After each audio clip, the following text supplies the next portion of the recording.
Today, we're going to talk about embracing chaos. Folks, how would you do if you had to raise $47 million in 30 days? Would you be stressed or would you be like, oh, no big deal? Well, that's what this dude does. It comes down to financial intelligence.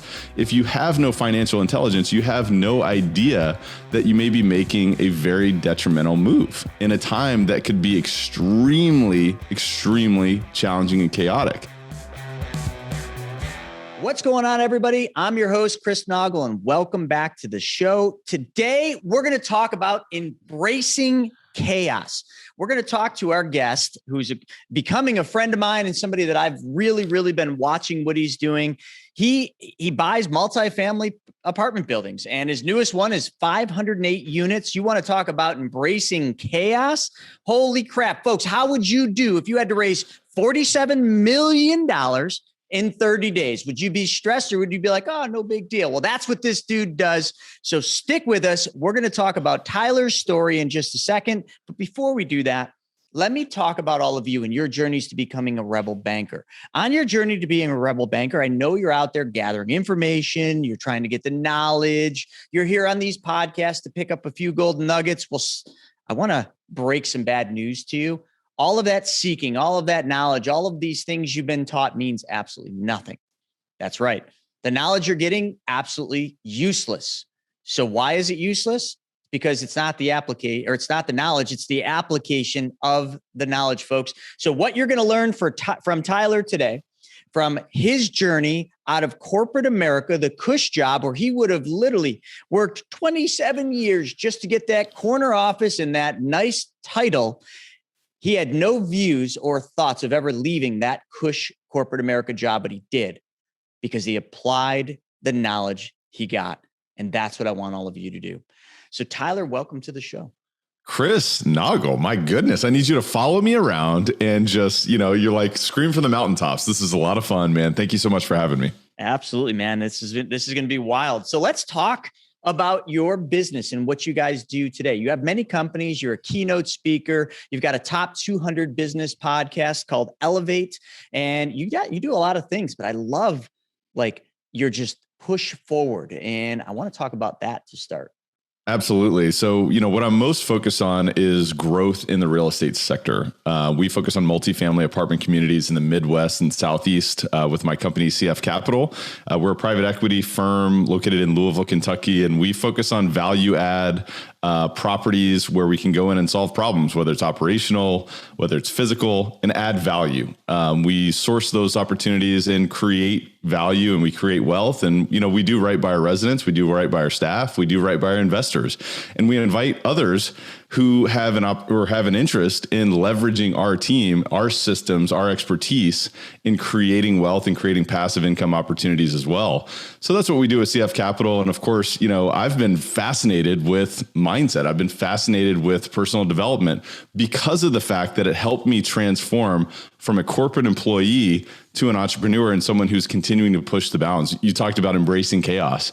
Every single day as an entrepreneur, as an investor, we embrace and we are faced with chaos. We're faced with problems. We're faced with challenges. We're faced with things that, knock us down a bit. And ultimately it's not about getting knocked down, but it is about getting back up again and fighting another day. It's not always rainbows and butterflies. I'll tell you that. I mean, it can be very challenging at times.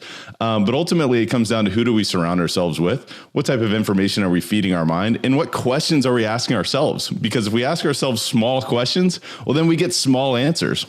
And ultimately, I've been blessed to have been surrounded by people like you who have challenged me to say, hey, wait a minute, what is it that you want to do with your life? Is it you want to stick around and kind of plug away and play the political corporate game and stick around for 27 years until you get to the corner office? Or are you willing to squash that narrative, the average, the mediocre narrative, and timeline hop and make a 27-year jump in the matter of 1 year or 6 months?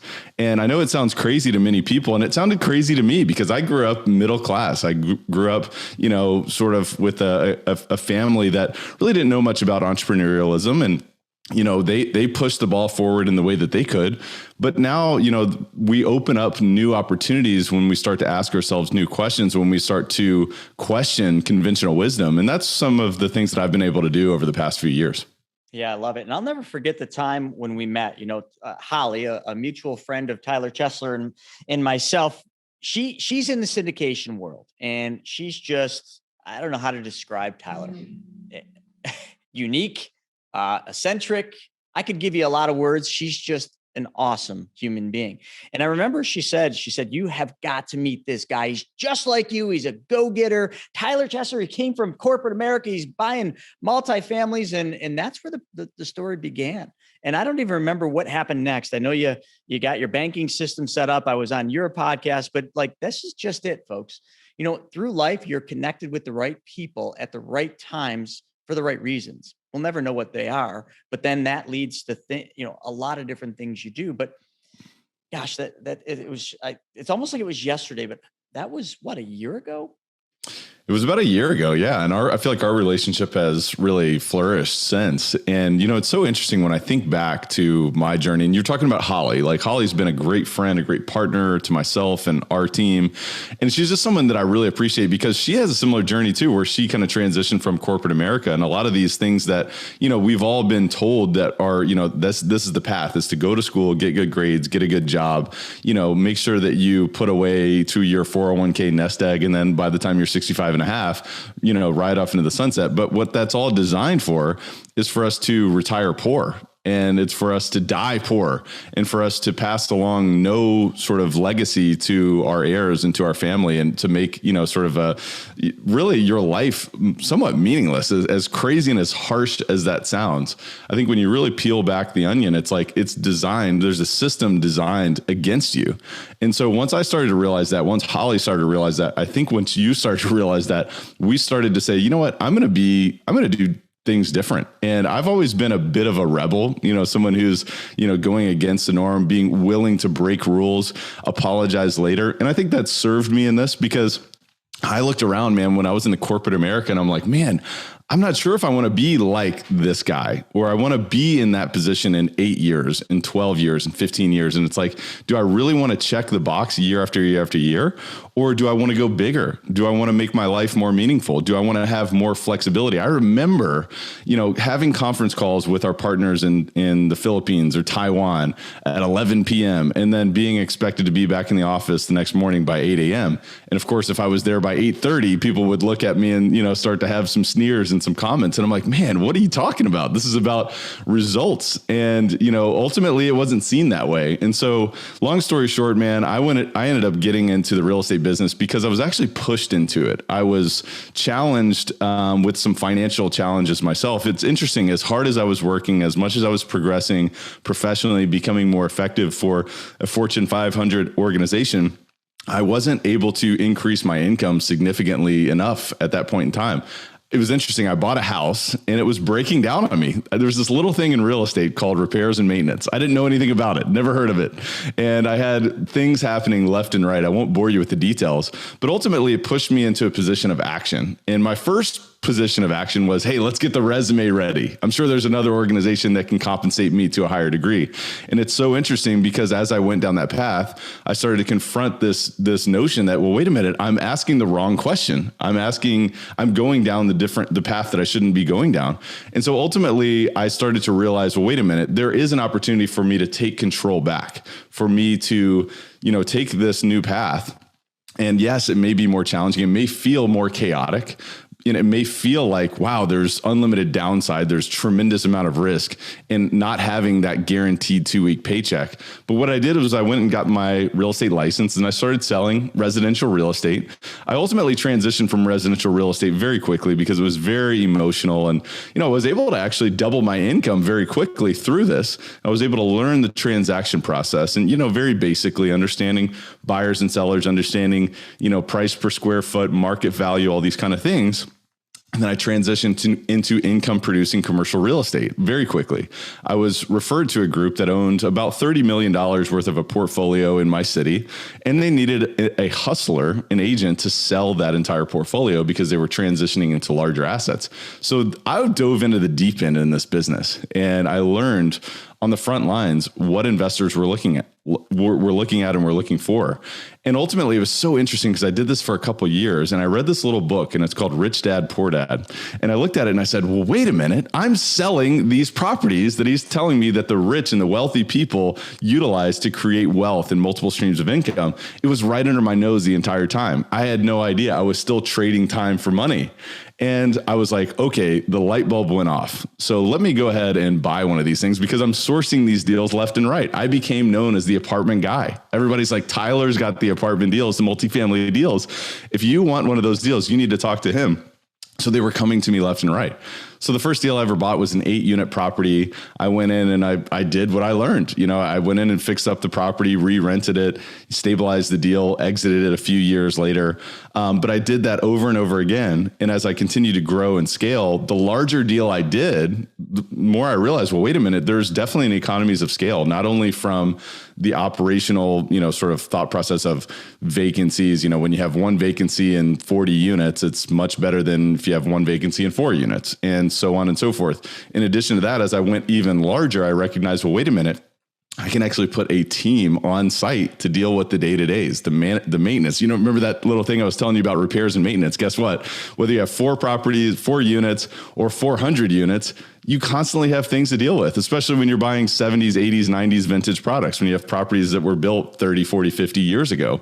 And so as I continue to grow and scale, I also learned about this little thing called syndication. And I really didn't know anything about it.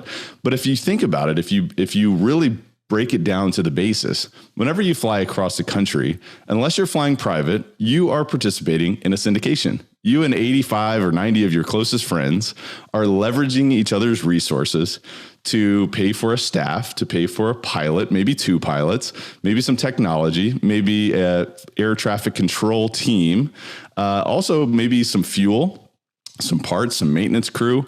We're leveraging each other's resources. Maybe instead of spending, $100,000 to fly private, we're spending $500, $600, $700, $800 to fly across the country. And that's a syndication. And guess what? In real estate, if you look at a skyscraper, if you look at a beautiful new development, for the most part, and of course, there are times where you have family offices or maybe super wealthy families or an individual to purchase those properties, more times than not, they're a syndication. And what happens is we leverage each other's resources. We create an opportunity to participate in economies of scale, and we can put a great team on the field, and we can have an opportunity to be able to leverage and enhance our return on investment. And so when I started to learn about this, it's like I'm really putting the pieces together. And, now we offer opportunities for other investors who may be professionals in other senses. Maybe they run businesses themselves to say, you know what, I want to participate and earn a return on investment without having to deal with the tenants, the termites, the toilets. Those things can be very challenging. It's a very challenging business, multifamily. It's all about property management. And so that's been my journey. But again, to your point, it is really about embracing chaos, because every day can feel a bit chaotic. And so it comes down to what's going on between our ears. What sort of conversation are we having with ourselves? Are we saying, wow, you know what? I'm the victim of tremendous amount of chaos and circumstances. And wow, I just had an email this morning. We have an injury claim at one of our properties. And it's like, okay, I'm sure it's BS, right? I'm sure somebody tripped over their own shoelace and they want to blame us. But ultimately, these are chaotic circumstances that we get to deal with.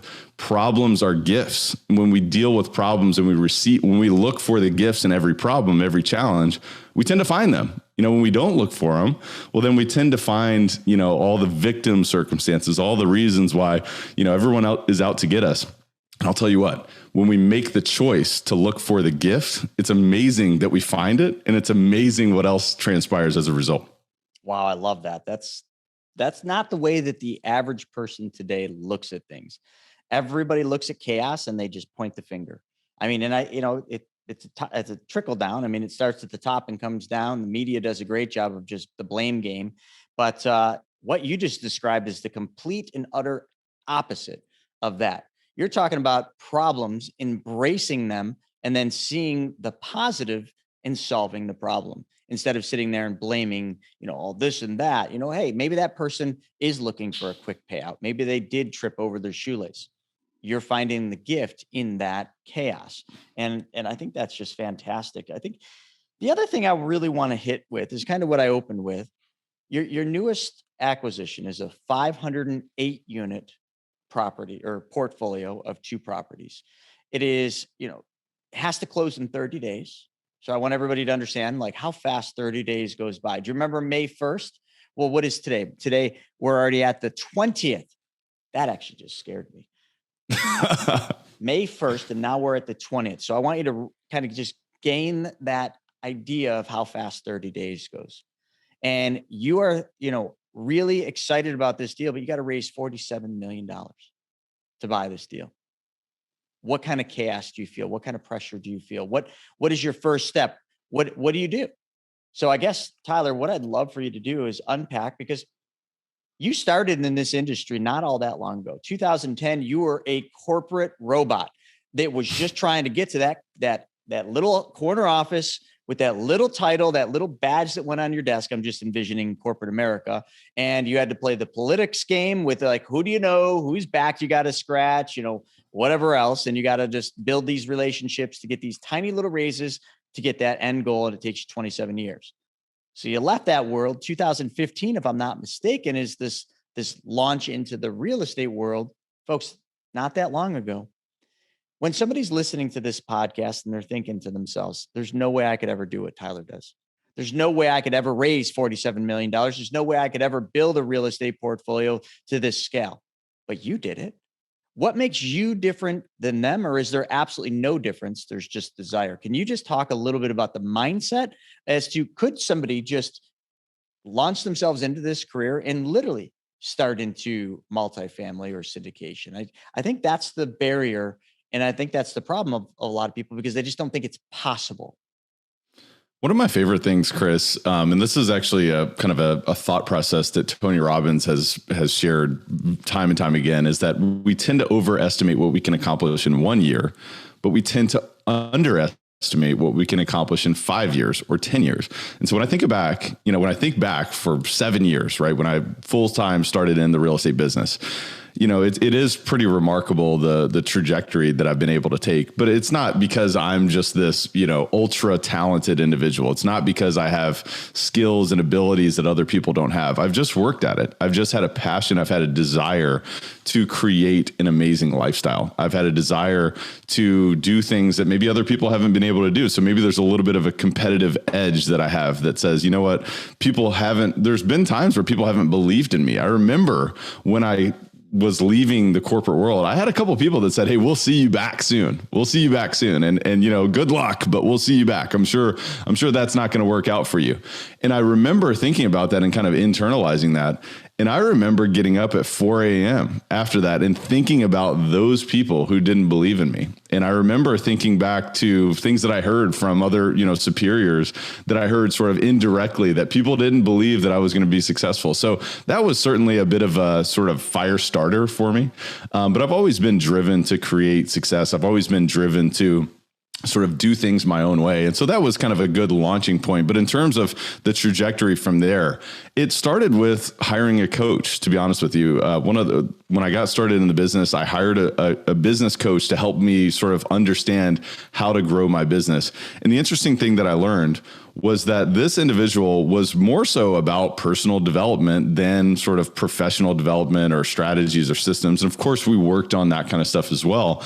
But I started reading books. I mentioned to you the Little Purple book, Rich Dad, Poor Dad. I also read a book called Think and Grow Rich. And when I read that book, it was like, man, my mind was like blown. My eyes were crossed. I'm like, what is he talking about? The subconscious mind. It's crazy. I went to school for marketing. I was in corporate America for marketing, and I didn't know anything about the subconscious mind. When I started to learn how I could leverage my own mind and get clear on the path that I wanted to take in terms of not only financial success, but also business success and lifetime success, what are the other things that I wanted, and get clear on that, then I could start to work towards that with vigor, with a rigorous approach. And it comes down to winning the day, winning every single day. Not only having a clear vision for the path that you want to take, but it comes down to, well, what am I doing today? What are the 5 critical tasks that I can knock off that list today? And it has been about surrounding myself with other great people. It's taken me a long time, because my sort of background and my middle class approach has always been, hey, if it is to be, it's up to me. right? And I've had to break that thought process. I've had to develop and strengthen a team and facilitate a team to help me accomplish certain things. Like what we're doing with this deal, you're talking about, it's a $47 million deal. Of course, we're raising $16 million in equity and the rest of it is debt. And so we're amplifying the leverage on this deal through, leveraging a lender on this property. And yeah, you look down at it, it's like you look down the gun of the barrel of a gun and you're like, wow, that bullet is going to come at me pretty quickly if I don't do something about it. And so, we think about this stuff constantly. We think about this stuff every single day. When we think about leveraging a community of investors to acquire a type of asset like this, in addition to our own capital, this is a process that takes many years to farm. We've been developing and strengthening relationships with investors, with lenders, with other team members, so that we can execute in a timely manner. It's not like we woke up one day and said, hey guys, we've decided that we want to get into a $47 million, 508 unit property. How do you feel about coming in on this? This is a conversation that we've been having for years and years and years with other investors, with other people who say, you know what, I really want to be in that business. I either just don't know how to, I don't have access to them, or I want to diversify into that type of marketplace and those type of assets with a team like yours. And so it is about a long-term network of investors. We have investors from all over the country, from all over really the world at this point that we've developed and strengthened relationships with.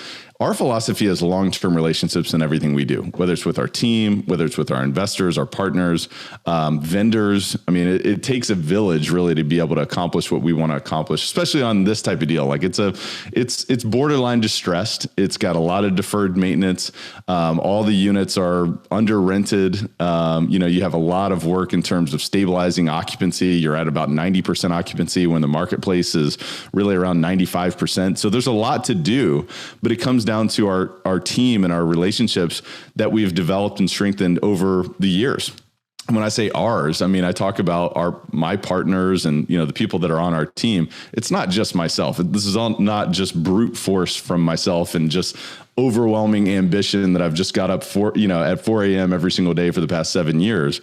But it's all those factors coming together. But again, it also comes down to intelligence and working smarter and not harder. And the way that I've developed that myself, and I'm sure you've done similar, Chris, is making mistakes, man, making tons of mistakes. 100%. I can tell you, the first deal that I did, I mentioned, was an 8-unit property. I mentioned that 3 years later, I exited it for a substantial profit. But throughout the beginning of that, I made so many mistakes. And it was a distressed deal that needed to be repositioned. And man, it was a lot harder than I would have ever imagined. And I can tell you, there's no way I would be in position to reposition 508 units if I didn't experience the challenge with those first 8. And it was embracing that chaos. I'll tell you this. I didn't feel like embracing the chaos every single day. I still don't. Every single day, it's like I have to make a choice that I'm going to go into the fire. I'm going to go in and I'm going to be the victor. I'm going to look for the gift and the challenge. Raising $16 million in cash, in some ways, maybe some people would say, well, there's tons of cash out there. There's 8 billion people out there. How many trillions of dollars in cash have been printed over the past couple of years? It's still a challenge. It's still a challenge. It's still, every $100,000 counts. And so again, this is not a general solicitation, but this is an opportunity for people to really understand sort of behind the curtain how it is that we approach this. But it comes down to a team, long-term relationships that we've been farming for a very long period of time. Yeah, it's funny. While you were talking, I just did the quick math, on a $47 million deal at 508 units, it's about $92,000 a door. And then I just thought back to when I first entered real estate and started doing multifamilies, which would have been 2009.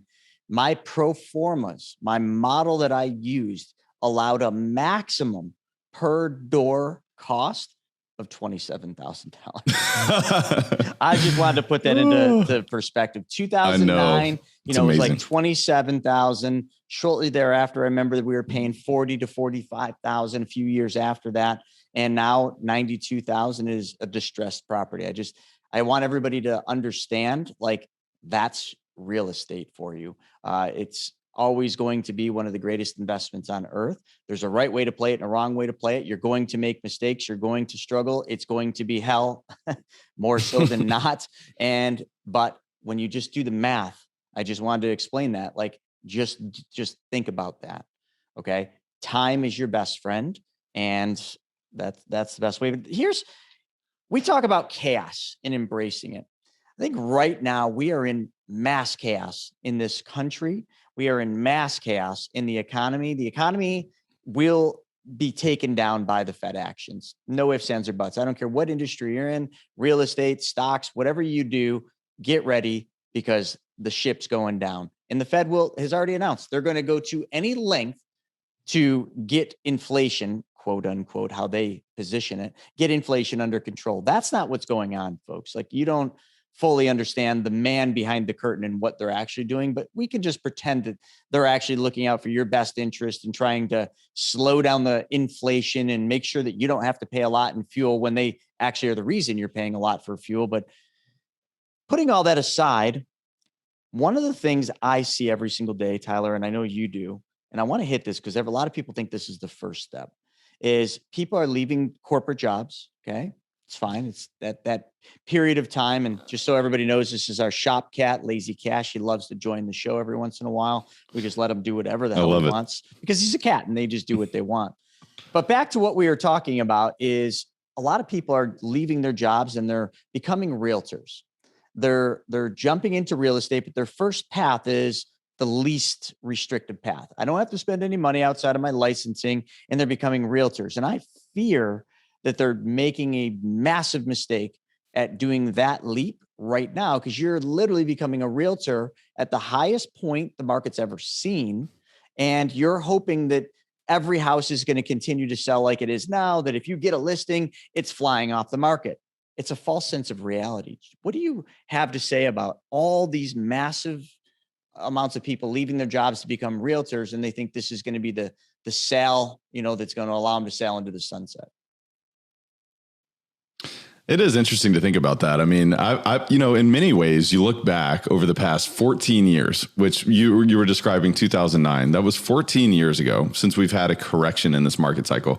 We should have had a correction at least in 2020, but we've had so much intervention by the Federal Reserve, and we've had so much paper over the problems that we've seen. We've created a bigger and bigger and bigger bubble in every asset class, not just real estate, in equities, in other assets. I mean, every asset that you can imagine is inflated in many regards. But you think about real estate, actually, that I think is one of the biggest, or has been one of the biggest, if not number one, Google search result or phrase has been becoming a realtor or getting my real estate license in whatever state you're located in. It's seen as the easy way to create money. And I'll tell you this, I mean, I can't imagine being in the residential real estate world. It would be absolutely maddening because you have so many people that have no idea what they're doing. They have no idea where we are in the historical context. And I think it's creating more and more bad hysteria. It's creating, people making bad decisions left and right in terms of, ultimately, I think one of the things that Robert Kiyosaki talks about is that a personal residence is not an asset. It's a liability. And what's happening is people are getting worse and worse advice from people who have no idea what they're doing. And they're buying properties for values that make absolutely no sense. And the hysteria is growing and growing and growing at a time when we're seeing bigger and bigger challenges.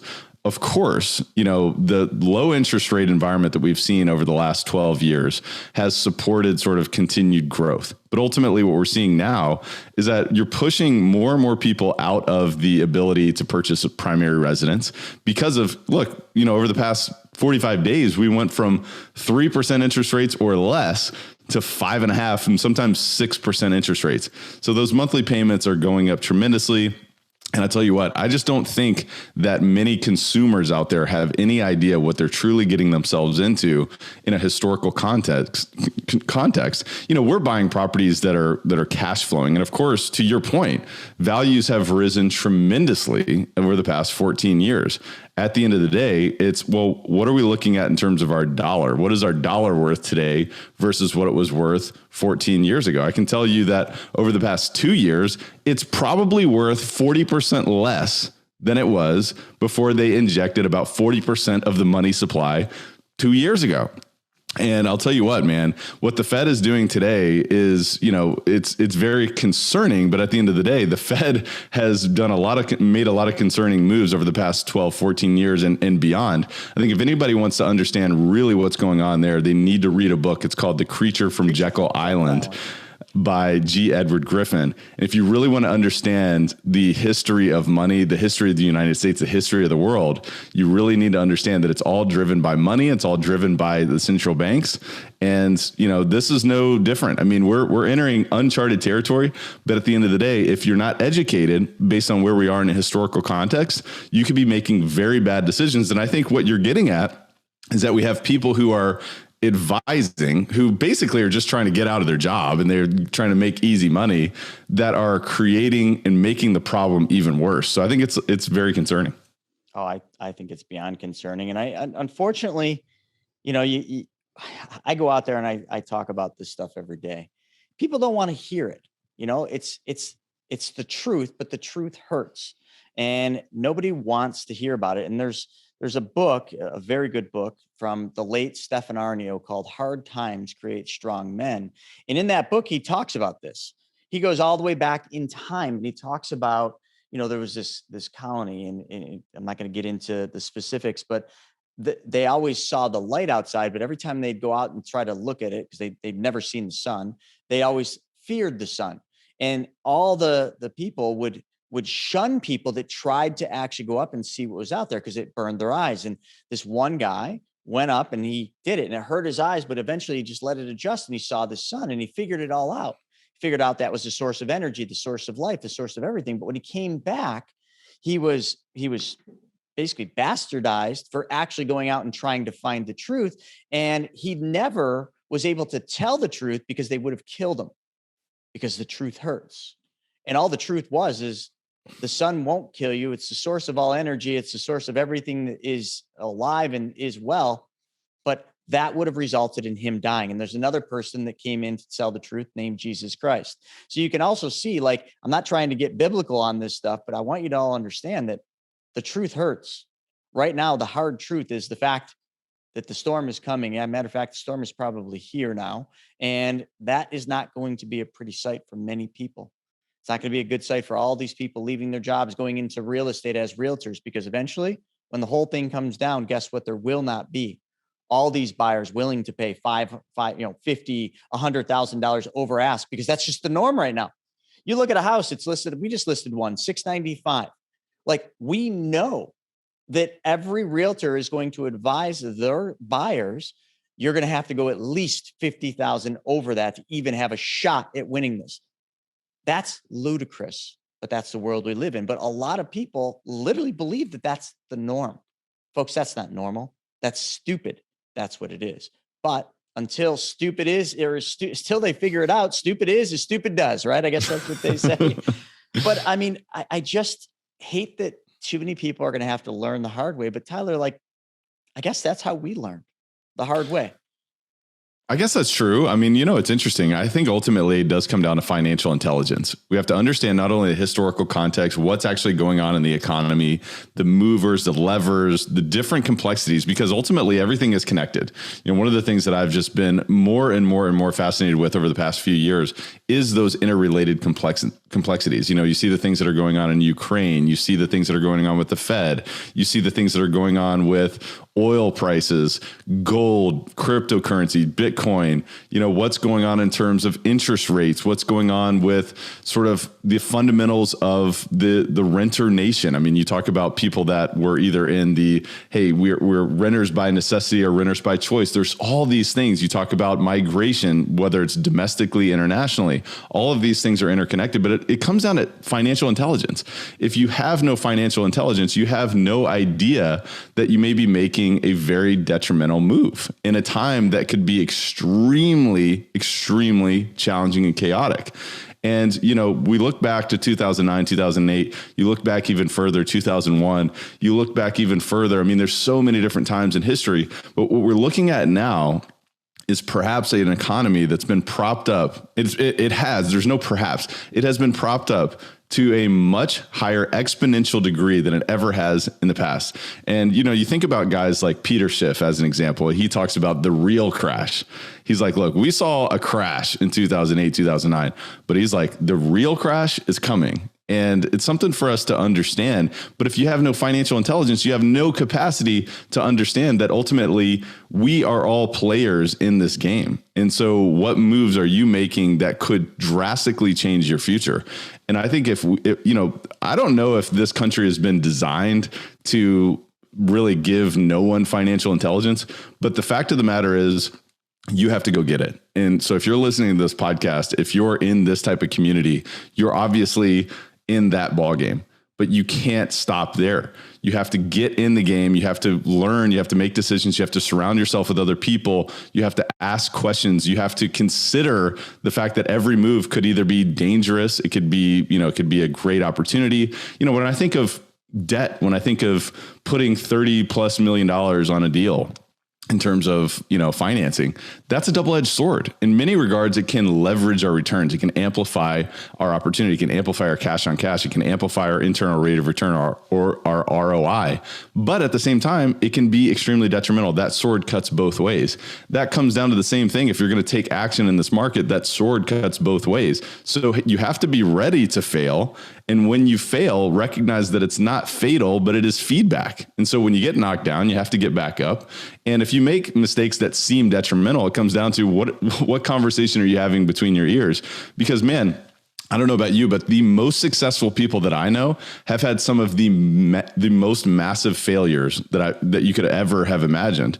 So yes, we will get knocked down. A lot of us will lose a lot of money, right? That it may happen here in this next crash, right? I think we may be experiencing it right now.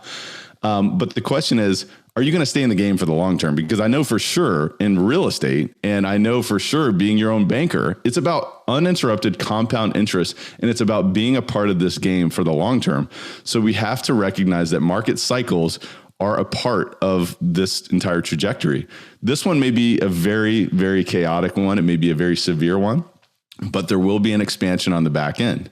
And so it's a matter of, can you stay in the game? Can you arm yourself with intelligence, financial intelligence, emotional intelligence, leadership intelligence, and so forth to continue to push forward, to continue to be in the game on the back end? I think that's very important. And real estate, as I said before, and I'll say again, is the greatest investment on earth. But you got to play the right game with real estate right now. And the right game with real estate is the game Tyler's in. It's the cash flow game. Because it doesn't matter if the price of his property goes from 47 million to 20 million. As long as his rent roll keeps going, he can maintain, he can stabilize. Even if there's a pullback in rents temporarily because people lose jobs and bad things start to happen, I'm sure he builds that into his pro forma that there could be a fluctuation in rents 10, 15%. If you're doing your metrics on that and you're not playing the short game, trying to sprint yourself to wealth, real estate and cash flowing real estate is going to be your best bet. And not only that, like just think about this storm and what this could mean. I mean, it's certainly, I don't envision it being like a 2008 crash for real estate, but it's going to be a pullback for real estate. So if units right now are on a distressed side, 92,000 a door, imagine if that pulled back to 50,000 a door. Okay. What is it going to take for you to get in the game? Capital. The ability to raise capital, the relationships that have invaluable dollars, that have invaluable value to you, if I'm saying that right. But think about the relationships that you could build today, like Tyler has, that trust. So when the whole thing falls apart, people need somewhere for their money to go. Wall Street isn't going to be it because they already lost their ass in Wall Street. They're going to look for the safest place, the flight to safety. If you've established yourself as being that authority, the one that knows how to do this, the one that's playing the long game, the cash flow game, money will flow to you. $47 million deals will become very easy because you'll have more money than you know what to do with. Even in an economic crash, money doesn't disappear, folks. It changes hand. One person loses, another person gains. One person sells, another person buys. There is no other way to look at it. Money doesn't just vanish because the market evaporates. Somebody loses, another person gains. Pick what side of the fence you want to be on. Tyler's already chosen his side. He's gotten good at this. He's building those intellectual relationships with the people that will matter during this. The numbers on the paper, 92,000 a door, 120 a door, 40 a door. Semantics. It's a pro forma. It doesn't matter. It's part of the equation. Learn the game, folks. Tyler, one last question I have for you. In this entire journey, and we'll just take it from 2010 corporate America time right up to 2022. On this whole thing, what's been your biggest external obstacle that you've had to face? External, man, that's a good one. Gosh, I mean, my biggest obstacle has been my mind in transforming from sort of that mindset of a corporate employee to the mindset of an entrepreneur, because it is more challenging. You were talking about almost tough love earlier. It's like, it's more challenging to feel and hear the truth than it is to ignore it or avoid it. Right. And it's like tough love. If you have somebody in your life that, is not doing something that they should do that's in their best interest, and you share that with them in a very challenging way, it doesn't feel good in the moment, but ultimately it is what's right for them. And to me, that's real love. That's tough love. That's true love. But for me, like, my biggest obstacle has been the transformation of, my guaranteed every 2-week paycheck to, hey, nothing is guaranteed and I eat what I kill. And, there's times where I'm writing checks and I'm in the red and I'm pushing negative to be able to continue to stay in the game, to do what's necessary as an entrepreneur. That was a very challenging transformation in the beginning. And it was, I look back and I say, well, come on, all I needed to do is just realize that the back end is much bigger if you can stomach the short term. But it wasn't an easy process when I didn't have any money to really lose at that point in time, so that was a challenging part. Externally, I don't know. I mean, I think one of the things that I've always thought about is when I got into this business, it was, okay, market cycles are somewhat regular. They're every 10 years and, you're going to have a correction and then you have another expansion. I mean, I just always hear about, all the people that I admire, many of the people that I admire in the space always talk about, man, 2008, 2009 was when we really made it big. We found so many great deals. We're buying deals for 15,000 a unit, this, that, and the other. And now look at our portfolio.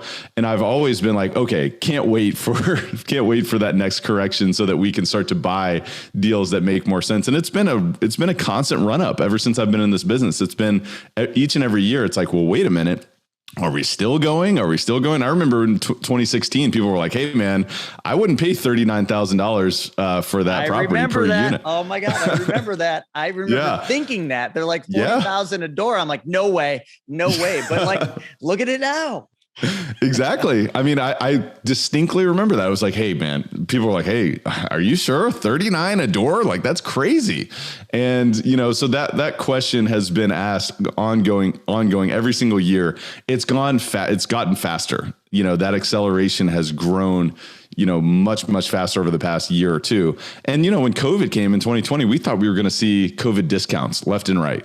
But what that turned into was COVID premiums because of this fake economy. We have a fake economy. We have fake news, frankly. We have fake money. We have fake advisors. You were talking about people getting into the business who have no idea what they're doing.